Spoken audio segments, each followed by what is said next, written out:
เที่ยงหลีกเลี่ยงยังไงเกิดแก่เจ็บตายย่อมเป็นไปใครก็รู้แต่บางครั้งช่างโหดร้ายจิตใจอดสู้เพราะอยู่ๆมาด่วนจากพลัดพรากกันไปพระอาจารย์นิรุตผู้เมตตามาด่วนจาก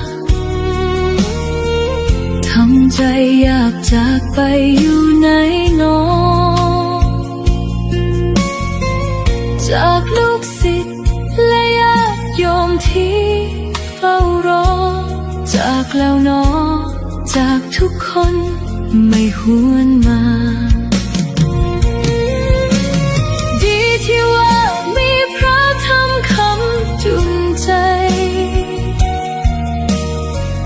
ปล่อยวางได้ในบางครั้งยังพอไหว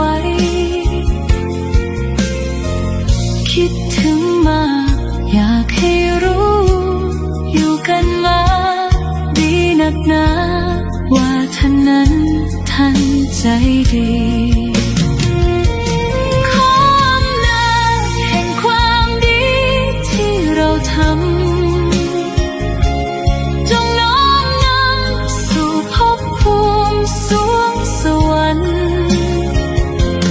สู่สุขติสู่พระ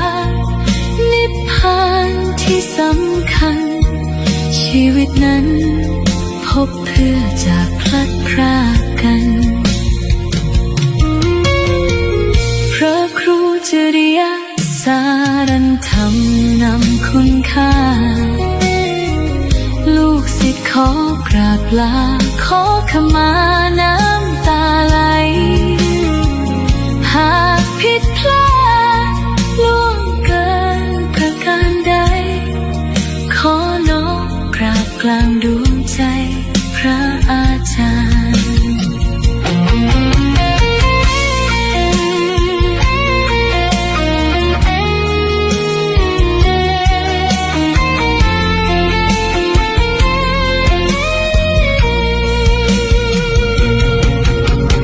ดีที่ว่ามีพระธรรมคำจุนใจ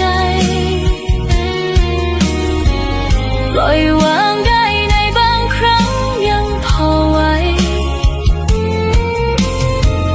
คิดถึงมาอยากให้รู้อยู่กันมาดีนักหนา